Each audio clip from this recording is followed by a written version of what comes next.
All right, everybody, we're about 3 minutes past the hour. Why don't we go ahead and get started? Everyone, my name is Eugene Turk. I am the Vice President of Business Development at Align, and I want to welcome you to today's webinar. For those of you who may not know this, Align puts on a monthly webinar where we have thought leaders from around the world share their knowledge, expertise, and wisdom in the hopes that that meaningful content will help you grow and scale your business. This month, we happen to be very honored to have the growth guy himself, Verne Harnish, with a presentation on building strong leaders, driving CEO and team performance. Yeah. By the way, Eugene, I saw somebody mention, I'm in Maui for the Building Service Contractors Association. So they're the folks that do cleaning of buildings, and it's a major organization. And they always have them in beautiful places. My last one was down to the Caribbean with them. So looking forward to being in Maui with the group. So I'll share screen. I'll let you do kind of the formal intro, Eugene, for those that aren't familiar, complete with my background. Are you able to see all that now? Yes, we are. Thank you so much. Yes, Verne has literally spent the last 3 decades helping companies grow, scale, and succeed. He is the founder of the Entrepreneurs Organization, which hopefully many of you know about. EO currently has more than 14,000 members worldwide. And for 15 years, he chaired EO's premier CEO program, The Birthing of Giants, held at MIT, a program which I believe Verne still teaches at today. He is the founder and the CEO of Scaling Up, a global executive education and coaching company with more than 200 coaching partners on 6 continents, some of whom I see have joined us this morning. So it's nice to see you all. He is also the author of multiple best-selling books, including, of course, Mastering the Rockefeller Habits and Scaling Up, Rock Habits 2.0. Those books have now been translated into probably close to 20 languages and have won major international book awards, including the prestigious International Book Award for Best General Business Book. Verne also hosts twice a year his semi-annual— There's a new book, by the way. Yes, the one on scaling up compensation is the latest book. He hosts semi-annual Scaling Up Summits. The next one, which I hope will be returning to in person, which will be held in May in Dallas, Texas. Obviously, he also serves on several boards. He's a private investor in many scale-ups. And then in his free time, he's obviously a big tennis fan, as we've already discussed. And fun fact about Verne, he is a card-carrying member of the International Brotherhood of Magicians. Before we begin, just one administrative matter. We want this to be as educational and informational for all of you as possible. So to the extent that you have any questions, please feel free to jot those questions down using the chat or the Q&A feature, and we will try to direct as many of those questions as we have time for at the conclusion of Verne's presentation. I want to again thank everyone for attending today's webinar, and without further delay, I will turn the presentation over to you, Verne. Eugene, thank you so much. And I want to welcome everyone. Thank you for taking time to invest in your education and really for us to kind of go back through the fundamentals. But I thought I'd kick off with a little bit of Roman philosophy, particularly as we kick off 2022. And that is, don't stumble over something behind you. And look, one of the things you'll learn about every presenter is we teach that, which we need to learn the most. And we just came off our planning session a week ago ourselves, and there was a lot of stumbling over things that we needed to leave behind so we can begin to move forward. And you might just take a moment right now and note down what's something you need to let go of if you're going to be able to move forward this year and this decade. Maybe a little more modern philosopher, rest his soul, Andy Grove, who said, hey, it's a warning, more companies die from indigestion than starvation. And so, hey, it may have been tough over the last 2 years, though we've had a couple of good years, knock on wood, through a few pivots. Much bigger risk with all of the constraints around talent, supply chain. My Scaling Up Compensation book, we only have it as an ebook on iTunes and Kindle because of the massive paper shortage. I was hearing from Mary Murphy. I wanted to have her there in May. She was expecting to have her book out, but it's been delayed because of printing till 2023. And if history repeats itself, we may be in for the roaring 20s. That's what happened out of the last pandemic. And so I think it's critical that we're careful as we really scale throughout this next decade, which is why, we're right in the middle of football season, and the great Vince Lombardi I don't care if he came off of 5 winning, seasons, he's got returning seniors. He would always start that very first practice of a new season with "This is a football." And particularly in these kind of crazy times where we may be facing indigestion, it's important that we go back to those fundamentals. And as we came out of the Tokyo Olympics last summer, getting ready to go into the Winter Olympics here in a couple of weeks, we all know that what separates those who get on the podium and don't are literally hundredths of a second. It is 100 little things, as we're going to detail, that add up and make a difference.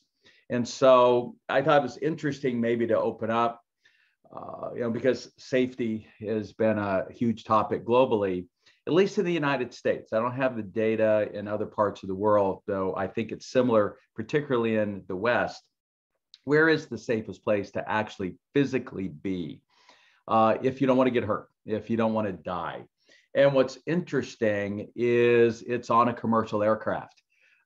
You're not safer walking across the street or getting out of bed or anything else than you are flying on a commercial airliner. And I just want to share some statistics.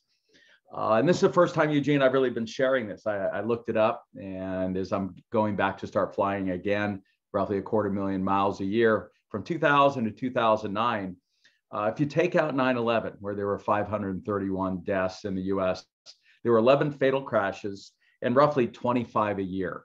And that's amazing. There's hardly anything, again, that you could do that would have a lower death rate. Yet, with that, the last decade, it was only 2 fatal crashes and 2 deaths. One of those being the very first death in the history of Southwest Airlines, having been in the business for 50 years. That's when that fan blade came off and went through the window and killed that woman. And this is unbelievable to have 100-fold improvement in an industry, knock on wood. By the way, where is one of the least safe places in the United States? And that is to go to the hospital. The third leading cause of death is medical error, 249,000 a year. And if only we could begin to apply what we've learned in the airline industry to that industry. By the way, some people have surmised that one of the reasons is, man, if you die in a plane crash, so's the pilot. In the medical world, if you died, if something happened to the doctor, maybe they would improve it. But that's not going to happen. And what's interesting is this is what drove this doctor, medical doctor, Atul Gawande, to write a book. Verne, I'm so sorry to interrupt you. People are noting that there's a gray bar sort of at the top of your slides. Yeah, it's driving me crazy that Zoom does it sometimes and Zoom doesn't do it sometimes. I've got all the right boxes checked. And it's not away. It usually goes ahead and moves on up. So I don't know. But it shouldn't get in the way of any of the content. I don't know why Zoom all of a sudden started having this problem. And it wasn't on my presentation of YPO Israel about 2 hours ago. But anyway. All right. Carry forward. Yeah.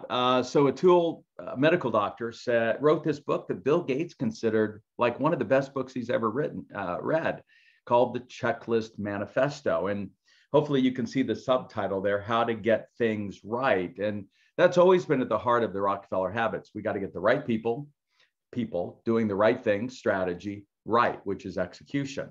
And if you want to get things right, and often folks said it's the execution piece that really separates those who win and lose.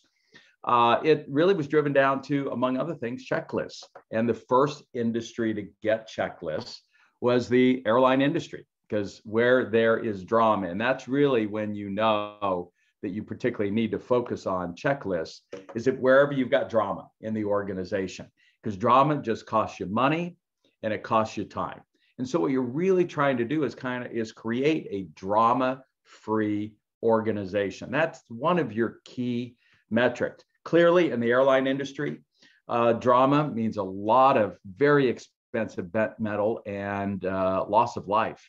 Same then in the medical community. And that's an area that he's been attempting to bring checklists. They have actually, Eugene, a 4-step checklist that if every doctor or nurse would follow it, they could take sepsis, which is the leading cause of death, has actually been sepsis that's been getting people in the hospital with COVID. The hospitals that did that took their infection rates to 0. We're not talking about 0.1. We're talking about to 0. The challenge is a 3-letter word, EGO, ego. It's doctors and more doctors than it is nurses whose attitude is, look, I don't need a stinking checklist to tell me how to be a doctor, how to do my job. And that was a big part of what he points out in the book, is that it's professionals. We're the ones that actually need checklists more than almost anyone. If you look at a deal document where they're trying to close on $1 billion transaction, Goldman Sachs, those checklists, can be an inch thick to make sure that you've dotted all the I's and crossed all the T's. I remember, taking my family to the beach when I was living in Barcelona, hopefully going to get back there soon. And every time we go to the beach, we'd forget something. It'd be a little bit of drama. And all it did was cost us time and money to go get the suntan lotion or the umbrella, or somebody forgot their bathing suit or the like. And at one point, I created a beach checklist. And when I used it, there was no drama. When I chose not to, there was often drama. And so that's what really drove us to create this Rockefeller Habits checklist. And it's 10 large fundamentals with some details underneath. So it is 40 items. Again, if the thing was easy to scale without drama, then everybody would do it. And if we just walk through those quite quickly, and by the way, none of our work is in any kind of order, except number 1 is number 1 on this checklist. And that is, as Pat Lencioni, 5 Dysfunctions of a Team would say, you have to have a healthy team.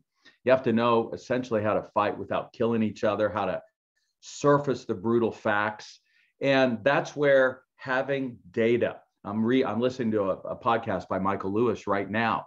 I was listening to it just before we came on, the guy who wrote Moneyball. I love everything that Michael Lewis writes and talks about. And he's talking about the data-driven coach and the data-driven organization. And look, there isn't a sports team or a sports figure on the planet now that doesn't have a data analytics team that's really analyzing the weather conditions and all of that to decide what decision they're going to make next. And that's ultimately the sum total of your success, is the sum total of the decisions that you get right. And we saw in the US in the World Series, the Atlanta Braves knew, given that pitcher and that batter, to move the outfield 3.5 feet to the right, not 3, not 4, but 3.5. And so it's having that brutal facts driven now by data and technology at our fingertips, the Microsoft Surfaces that you see, and Tom Brady happened to break the other day. That's important. By the way, those checklists that now drive the airline industry used to be in a big, thick book. It's now built into the systems, thank goodness, and on, again, Microsoft Surfaces that, for instance, the Delta pilots have up there that they can go through much quicker. So it's been powerful how technology has really allowed us to enable the implementation of what is a fundamental practice, checklists, which we've had for a century. Number 2, then of course, the importance that we're aligned around one thing. And hopefully here at the beginning of 2022, we just set our theme, Blue Oceans 22, and our critical number for the year, which then said, what do we have to do this quarter? The theme, what is it then? The sprint we are on this week. And I wake up each morning trying to figure out, all right, what is the most important thing I need to get accomplished today, as well as everyone on your team, hopefully. And one of the best ways to drive that is have conversations around it. And that's our day, week, month, quarter, year meeting rhythm that deals with the number 1 challenge we all have, which is communication. Then are we clear about the accountabilities, both around the functions and the processes in the organization, so that we don't have this miscommunication around who owns or at least is watching that particular priority. And then hopefully these decisions are being driven with the most important thing you need if you're going to win a war or a market, and that is firsthand intel. That is input from the employees as well as from the customers. And that's something that, again, it's been powerful to have technologies. I know, Eugene, we built it into a line scoreboard where we're able to automatically monitor the mood of employees and survey them so that we can gather that data, not once a year, but ongoing. And we know that you need at least 6 data points in order to see a trend. And if you're only again surveying once a year, it's going to take you 6 years. If it's once a quarter, it's a year and a half. But if you're getting it on a daily basis, you're going to see trends in a week that others are going to take years. And obviously, it's driven around a good set of rules. Those are your values and a purpose in the organization, and a place where everybody can articulate simply the strategy. That we're not going to really address much in this webinar. And then most importantly, that I am clear that I know I had a great day or week. You know, rather than walk around and say, hey, how are things going? Well, I think they're going fine. We've got data. Look, there is no player in any athletic endeavor or sport where it isn't clear whether they had a good game or not. And that's, again, because right at their fingertips is the data for them to know that. And it's important we get that up and make it visible. Again, no sporting team would have fun without a big scoreboard. We wouldn't enjoy it ourselves if we didn't know the score instantaneously. And we can do that on our mobile device as I'm monitoring what's going on at the Australian Open. And so what's beautiful, and Jim Collins said it, that when you get to the execution phase, the real leverage is technology. And at the heart of our work is this very simple idea that you don't need to have the answers. It's the question you've got to get right. And again, through our technologies, we're able to access information from everyone. I mentioned, Eugene, I'm going to be at Steelcase at the beginning of this tomorrow, the $4 billion office furniture manufacturer. And what's really changed there is improving quality, a critical item in their factory. It used to be, we need a couple experts, a black belt and some green belts in lean. Now it's all about engaging all 3,000 employees through a technology platform that allows them, for instance, to do YouTube videos like improvements, 909 of them last year, that were able to help them have the defects per million throughout the entire factory. And so it ultimately comes down to this: what is the one thing? And I'm going to share just one thing real quick everyone can use if you're both a parent as well as a leader. And it's this question, probably the most powerful question I was ever taught. And it goes like this. I was out to see my daughter who's at Webster. She's actually studying music theater and data analytics. She actually wants to apply data to her industry to see if they can better predict if a musical is going to be a hit or not before they spend the millions producing it. And so she had some good news to share about an opportunity she landed. And look, the old dad would have said, oh, sweetheart, that's fantastic. And knowing her like I do, I would have said something like, and I know, there's the two most dangerous words in the English language. And I know you've done it through a lot of hard work and perseverance and late nights. And your children are just rolling their eyes because they know you don't have a clue. And so I use this question. Sweetheart, congratulations on landing that opportunity. How did you pull it off? Some version of how did you do it? And she went on then for about 23 minutes there at the restaurant in St. Louis. So I want you to go try that. Next time one of your children has some good news to share, some version of, hey, congratulations. Tell me, how did you do it? And allows them to relive and verbalize what it took, which is a very reinforcing thing. And by the way, if your other children are around, remember, they're learning more from each other. More is caught than taught. So you want to do the same thing at work. If you haven't already had the meeting to celebrate or commiserate about 2021 or the quarter coming up, when you get everybody together, you'll say, hey, we said we were going to do this. We exceeded it. Congratulations, team. And then you'll make that mistake. And I know you did it through hard work and teamwork and perseverance. And again, you're going to have people on your team rolling their eyes. They're thinking, look, you don't have a clue. It was me alone up till 2 a.m, carrying the load of everybody else. And so what you want to do is say, hey, team, we say we're going to do this. We did this. Wow, congratulations. How did you pull it off? How did you do it? And then you're going to have heard a story where Mary shared some, one of the things she and her team did. And so, Mary likes to tell stories. So you have her stand up. Say, hey, Mary, I was hearing just the other day something you shared about what your team did. Share that with everybody else and let her relive the story. And then if she's a decent person, she's going to say, but there's no way I could have done it without Paul. And then you want to just point to Paul and say, hey, Paul, tell us your story. And your job's to orchestrate a conversation, a retelling of the stories that is very reinforcing and powerful to the peers. We were at with one of the CEOs in our CEO boot camp, not the one we just had last week, but last summer. And one of his sales guys had pulled off an amazing sale. It was a reference client that was going to be critical to their next phase. And so we encouraged the same, and he actually got him on the phone over breakfast. And he said, hey, congratulations. How did you pull it off? And it was crazy. I had to really relish in sharing the story. And what's interesting is the only thing the CEO said is, I wish the rest of my salespeople had listened in. Now, let's get to then the execution piece. And that's what we're here to talk about. Again, you have great people, you can nail strategy, but if you don't execute it, that's usually what causes most people to stumble moving forward. Verne, I was also going to ask, your video seems to have turned off. I didn't know if you wanted to turn that back on so everybody could see you. Oh, yeah. No. It should always be on. Thank you. I must have accidentally clicked something when I was trying to clear up that screen thing.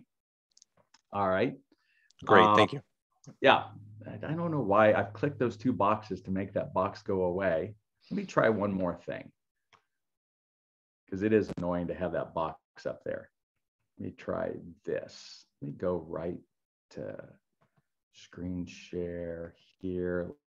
Nope, same thing. All right, we'll keep moving forward. Anyway, my words are down below that box just in case. What you're looking for is really relentless repeatability. And so I want to take you to one of the companies that my partner, John Ratliff, had a chance to exit.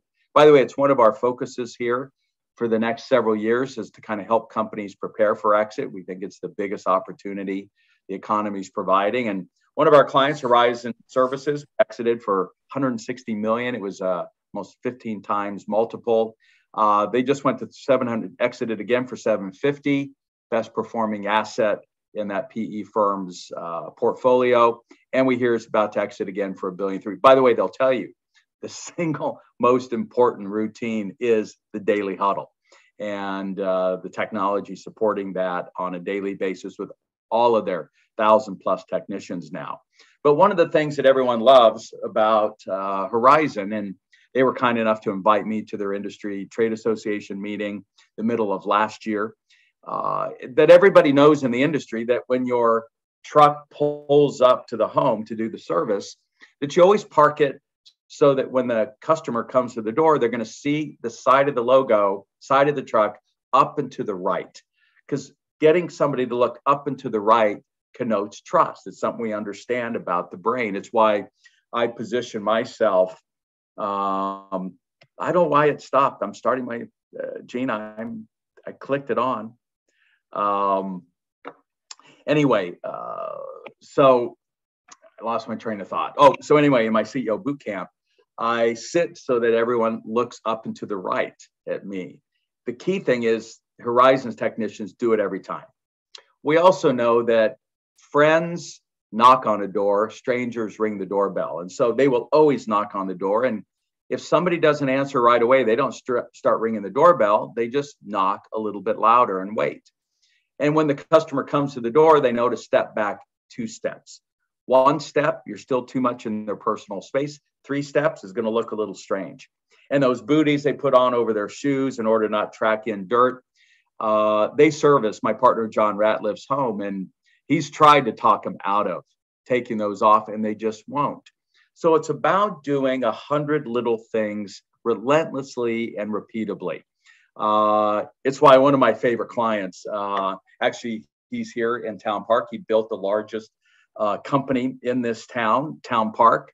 And it's not Facebook or Google. They park cars, and they are the outsourced front end services at hotels and high end restaurants. And look, you got to get 100 things right.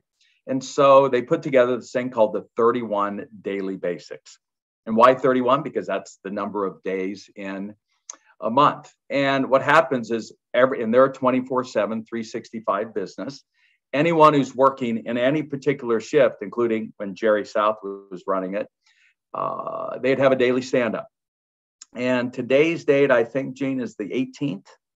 And so they would go to the 18th one, and they would take a look at that, and it would detail, here are the three things that we really want to, focus on. We live up to the promise to our clients every minute of every day. We challenge each other to be only the best at what we do, and we take pride in being the best in our particular hotel.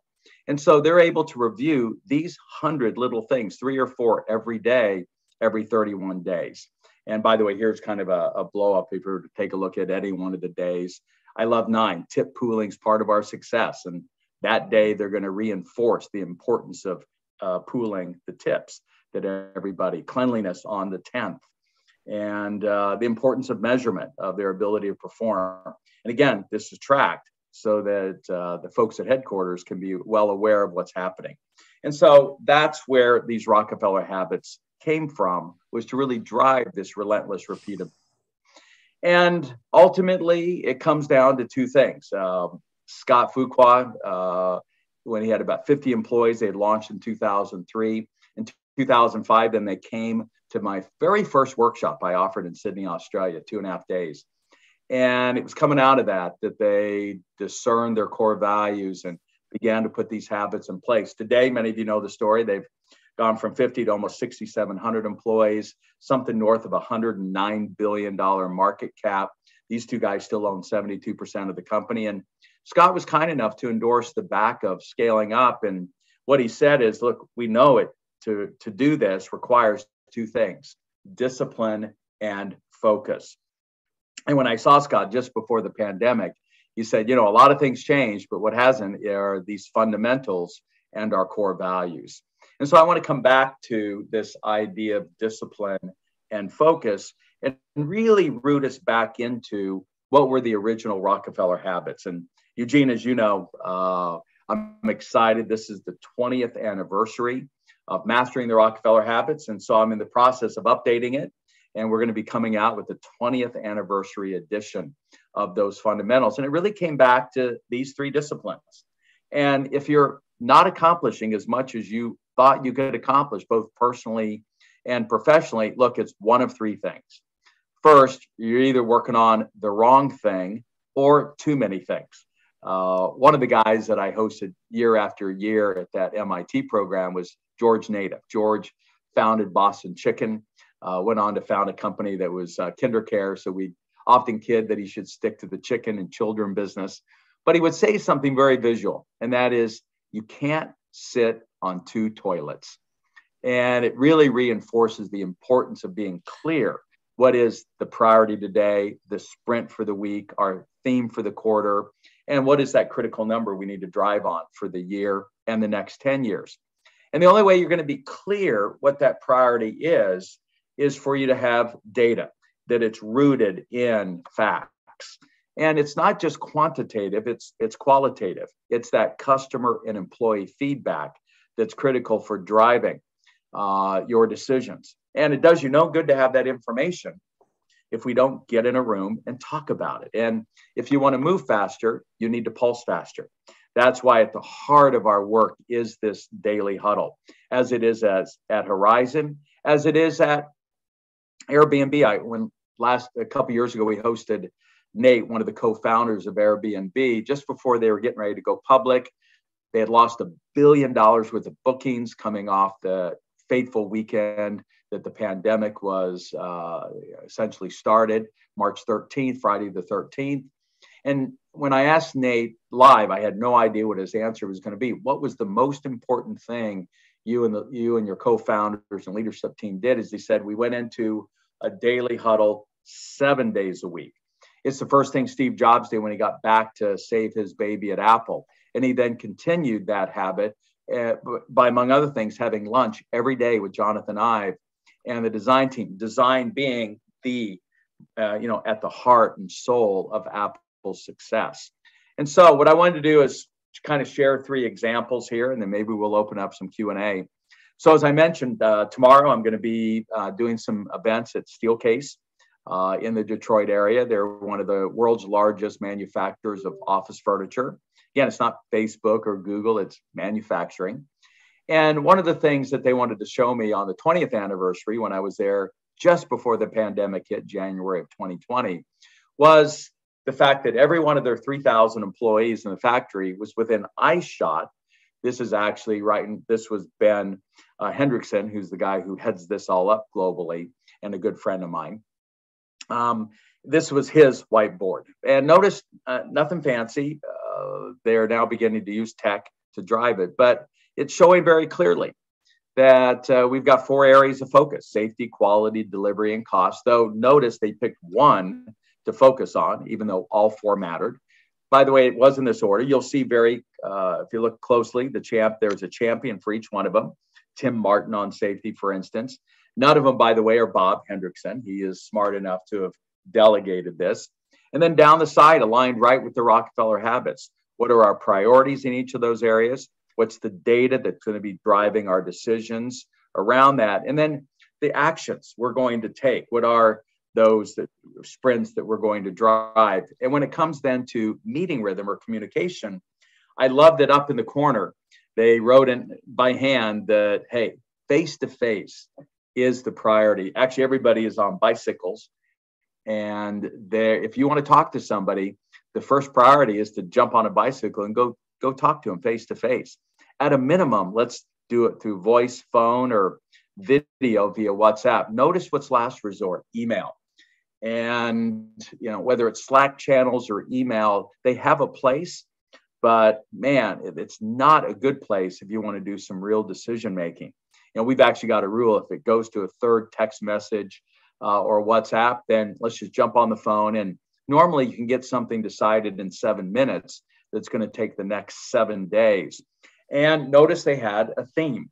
When I hosted Hubert Joly last year, whose book I named #1 in 2021, The Heart of Business, one of the things he said in that book that I then highlighted in my interview is he said, you don't have a strategy unless you name it. And I thought, he's right. So again, our strategy for this year is called Blue Oceans 22. At Steelcase, it was Banish Sloppiness, actually taking the name of Paul Akers, their lean consultant, the name of his book. And I got to then sit in on their daily huddle. And here they've got 2, one at 9 o'clock and one at 3 p.m. Those are their 2 shifts. It's 7 minutes. And notice how they've got the scoreboards, how they've got the data, and it's color coded all up around them when they can take a look at it. And they also have the most annoying bell that goes off at the end of 7 minutes, so they make sure they end it on time. What I did appreciate, though, is they're into continuous improvement of even their continuous improvement process. And one of the changes they made is because safety is so important that they don't start the timer, the 7-minute timer, until after the safety report. They don't want to shortchange if there's an issue. And it just so happened that morning when I was there, they had the shift before a gentleman get his thumb pinched in a roller. And they took 15 minutes to debrief that and figure out what they needed to change in training development or the piece of equipment, just like they do when there is an airline accident and they're finding that black-orange box to figure out why did this happen so we can keep it from happening again. And then again, they do this at 3 p.m. What we have found, and they confirmed as well, that every minute that you're in that daily will save you 10 minutes. So their 7 minute is going to save them over an hour of time each of having to look at a bunch of emails and other reports that they can just verbalize. Let's go to the whole other end. So that's manufacturing. A lot of you are in services, or many of you might be professional services. And so I want to take you out to California and our dear friend and client, YPOer Neil Malik, who, by the way, raised the most money in the pandemic, $4 billion. They now have $10 billion under management. I was just there a couple of months ago when they pulled together the 450 leaders of their 100 plus portfolios, again, to review the fundamentals. Every company they acquire, they send 2 books. They send Pat Lencioni's 5 Dysfunctions of a Team, and they send my book, Scaling Them Up. And all of their CEOs, we'll have several of them in our next CEO boot camp in Lake Tahoe, then come to the boot camp with their number 2. And so they are all in, and the performance of the fund has shown the importance of this. But more importantly, they practice what they preach. I love, by the way, that Neil will go around at that meeting when I'm leading it. Neil will say, hey, Verne, stop for a moment. Let's just go around. I want every CEO to stand up and tell me what is the exact time of your daily huddle. And that's, but first, everybody in their firm is in some kind of a daily. They're pushing real hard to get folks back in person because they know the power of these informal communications. And then once a week, they have an all-firm meeting. And what they're doing is they're reviewing all the companies in their portfolio, looking at those where there's issues. And then notice, again, scoreboards up bigger than life. That really then drives transparency throughout the organization and accountability. And that's what's necessary if you're going to be able to execute. Part of their open floor plan, I think, promotes that, where they can kind of see and communicate with anyone within the organization. And I know that this idea of transparency can have some cultural issues associated with it. And let me pause that for a second. Here, I'll come off of my slides for a moment. And Verne, your camera's a little. Oh, I know what happened. Somehow or another, it switched cameras. Aha. I don't know if this one got unplugged here. I'll take this one off anyway so they can see me. Anyway. Oh, I think we're now there. There it is. All right.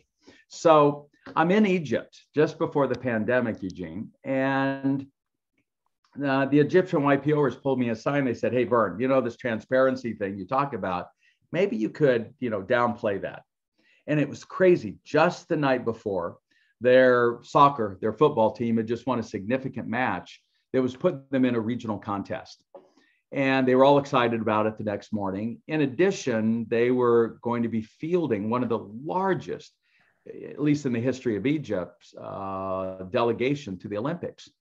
And I happened to say, I'm curious, does every Egyptian citizen generally know the stats of the Egyptian players? And he's like, our children can quote the stats of all their favorite players.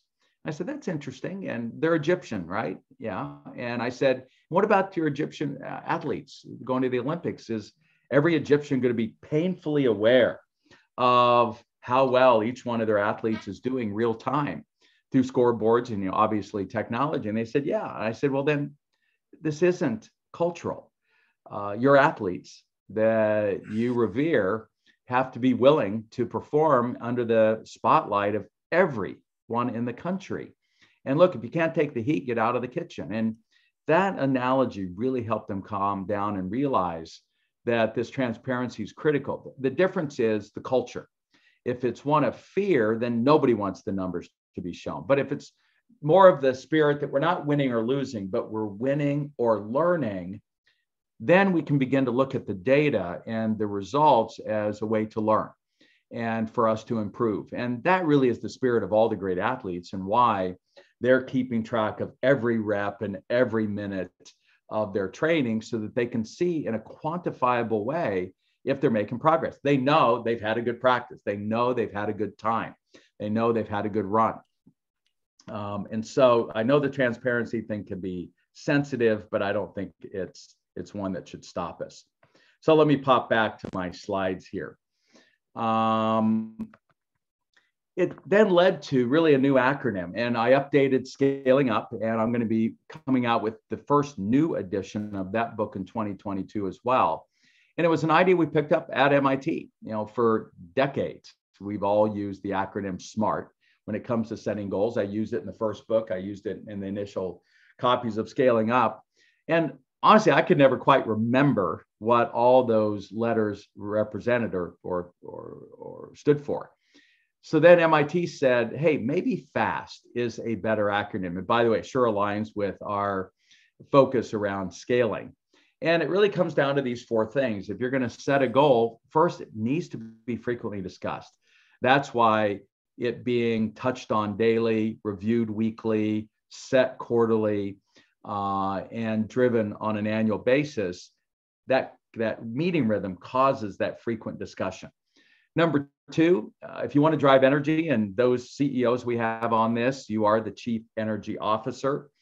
The research is clear. Attainable goals are very low energy, and ones that are ridiculously crazy are low energy as well. There's this kind of optimum level where it needs to be ambitious enough that it's exciting, but not so that people are demoralized.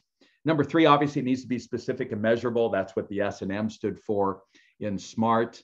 And then there it is, that word transparent, where not only do you, but everybody in the organization has some kind of visibility into how everyone's doing. And here's why it's important. It's one of the reasons why with my one client, Mind, MYND, out in Oakland, by the way, we just raised $100 million on an $800 million valuation. The CEO is a former NFL place kicker for 12 years, very successful.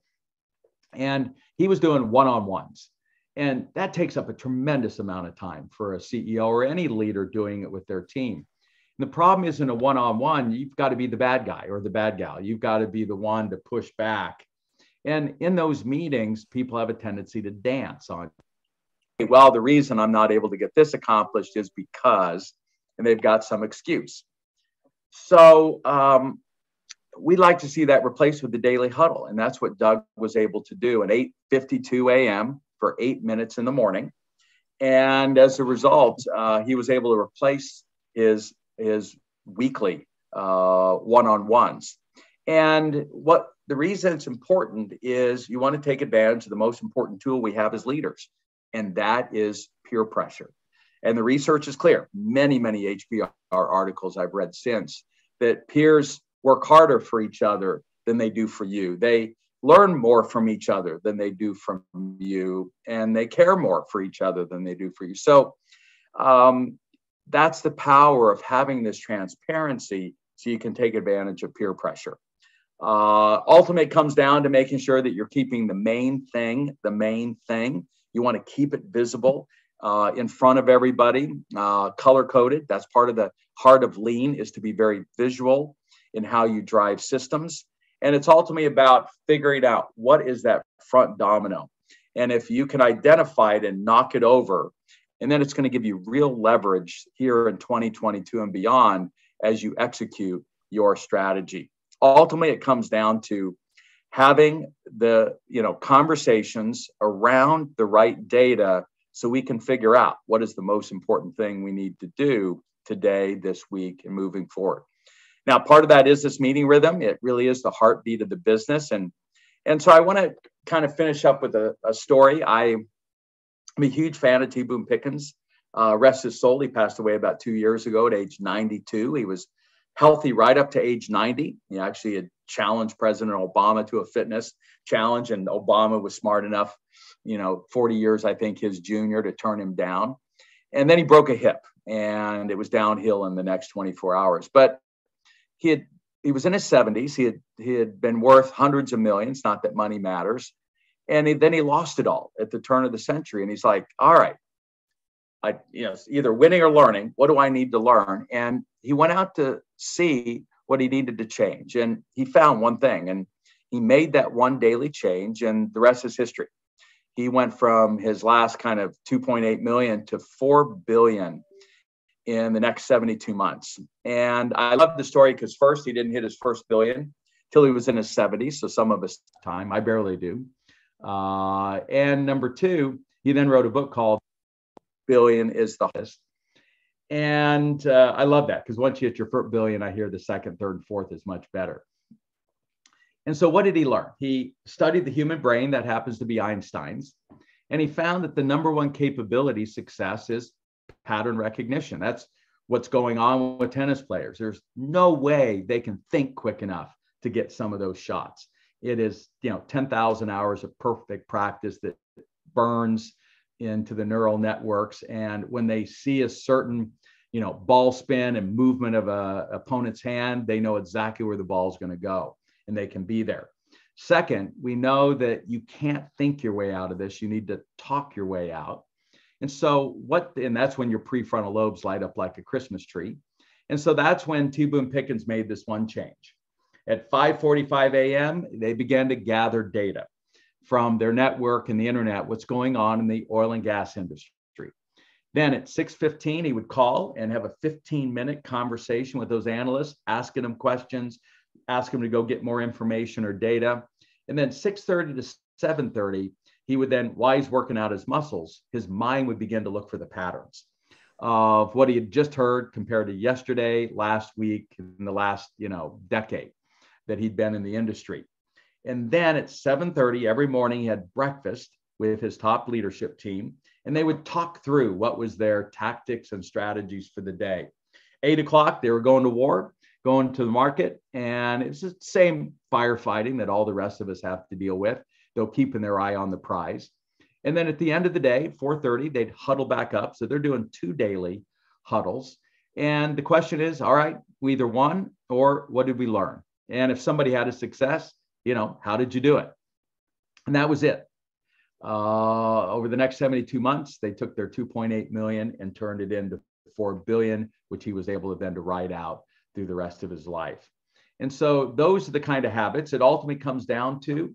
When it comes to execution, a gut feel, but you must train your gut in order to make the right decisions. So Eugene, that's kind of our Rockefeller habits and the fundamental disciplines that are necessary for us in order to drive this outstanding execution. So with that, let's see if maybe we've got some Q&A. And I'm sorry, I don't know why my camera kept turning on and off there.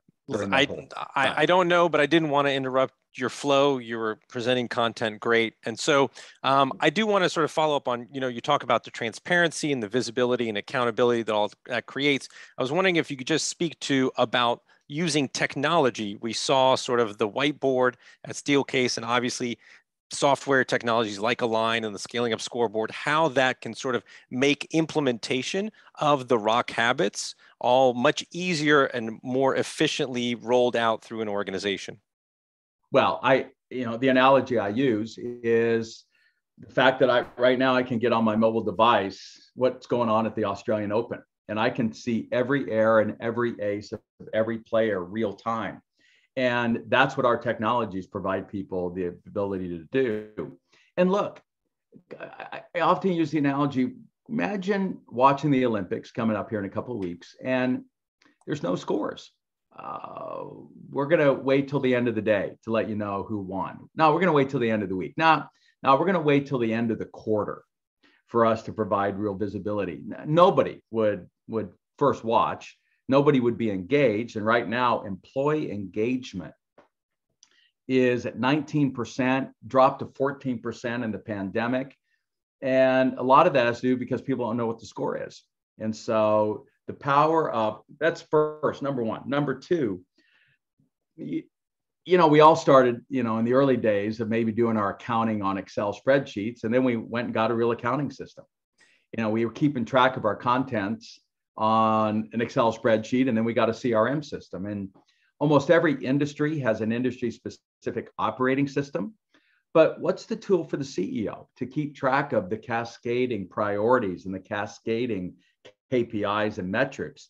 At some point when you get about beyond 4 or 5 people, again, it becomes an Excel spreadsheet nightmare. And so technology, as Jim Collins said, is the real enabler that allows you to accelerate your actions, what he called disciplined actions. So that's really the role. Yeah, and technology. Obviously, and by the way, that's why we created it, because I get tired of entertaining folks and leaving them with no tools in order to really aid in the implementation of this. So Eugene, we appreciate you guys creating it. Absolutely. And for everybody who may not be familiar with Align or the Scaling Up Scoreboard software, and you'd like to learn more, one of the things that you will get as a follow-up to this webinar is an email that will have obviously a link to the recording of Verne's presentation and a link to a landing page through which you can sign up for an introductory demo and have an exclusive offer to get 10% off any new Align subscription. So Verne, we did have a few questions. One that was posed by Paul is, how do you find your Moneyball stat? How do you find that number? Yeah, well, first of all, I'm glad it was brought up. That was what's amazing in the baseball industry, one of the most measured, one of the oldest sports, and they were setting compensation. They were choosing which players to draft based on a set of metrics that ultimately didn't prove to matter. And that's when Billy Beane came along and crunched the data and found out that, wait a second, it's on base percentage that really is the Moneyball stat. By the way, they've got it now in basketball, they've got them in football, and it is one of the things that we help companies figure out. By the way, if there was an easy way, then everybody would do it. But the key is to gather lots of data and begin to look at the correlations. So I'll give you one example. So John Ratliff, my partner in the call center business, one of the most measured industries, had just read Moneyball, and they had like 24 different stats they were measuring to determine the effectiveness of one of their agents, which they call experts. And they had 24 offices, so they were using that score to really evaluate the quality of those offices. And then he woke up in the middle of the night and goes, wait a second, what if none of that correlates to outcomes? So here's the process. First, you decide what is the most important outcomes you're looking for. For him, he said, not only is it hard to retain employees, but it's even harder to retain clients in call centers because you can get almost any call center in the world. So he said, he went to his COO and he said, pull up the data, and we've got client retention at each of those 24 offices. Let's correlate that to these 24 different metrics that we've been tracking. And the crazy part was their location that had consistently the highest, what they call quality gold score, had the lowest client retention, and vice versa. Their office that had the lowest quality score had the highest client retention. And then it was a scatter diagram in between. And that's when they went looking for their Moneyball stat, and they found it. For them, it was a net promoter score of employees internally, but it varies between, depending on the company. So start with the outcome, then begin to correlate your metrics with that and see where the correlation falls out. All right, Verne, we have a few minutes left. I'm going to give you a two-part question. Right. Can you give us sort of what your set agenda for a daily huddle should be? And secondly, do you think daily huddles are necessary if your team's roles and responsibilities are very repetitive day to day? Yeah. Well, the answer to the second question is absolutely. I mean, call center agents, experts are doing the same thing every minute by minute. Yet they're going to be able to answer these three questions. There was a daily huddle by everyone in the Ritz-Carlton and most of the employees. And that's where I first picked it up decades ago when I was doing some total quality management training and was first familiar with Horst Schulze, who scaled up that unbelievable organization. And it was, by the way, the Ritz-Carlton stuff that drove Town Park to do their daily huddle. Think about what could be more repetitive than parking cars? Yet they had 31 daily basics that could be reviewed with items underneath each one of those. So they had 100 little things to make sure it's done right, like the checklist of a pilot. Like, what's more redundant than flying an airplane and being a flight attendant? So the obvious answer to that second question is yes. So what are the three agenda items? First, what's up? And particularly, I want to hear, what is your priority today? And I want to hear names and like, let's say I do all day long, I send out proposals, but I want to know what's the dollar amount of proposals. What's the number one proposal? It's going out at 3 o'clock. Oh, I didn't know that. We're getting it to Mary. Wait, I thought it was James that we're dealing with over there. It's 2.36 million. When did it drop 200,000? By hearing the numbers, like Doug Bryan began to hear churn. every day begins to make it real, which then leads to the second agenda item, any of the numbers that drive the business on a daily basis. One of theirs, mine right now has 500 employees going to 1,000. And when I dialed into one of their recent dailies, they had 52 open positions. And Doug used to only hear that once a week. Now he's hearing it daily. And it's crazy. When you hear a number 3 or 4 days in a row, you're going to act on it much quicker than if you only hear it once a week. It creates that squeaky wheel. And it gives you a much better gut feel for what's going on. And everyone else is hearing the numbers, and they can begin to piece together that, wait, we're going to have a train wreck here if I piece together all the dollar amounts of proposals that are going out today and what I've heard over the last several weeks. And then the third agenda item is the most important, and that is, where am I stuck or constrained, or where is the block? And that can be different depending on your language or culture.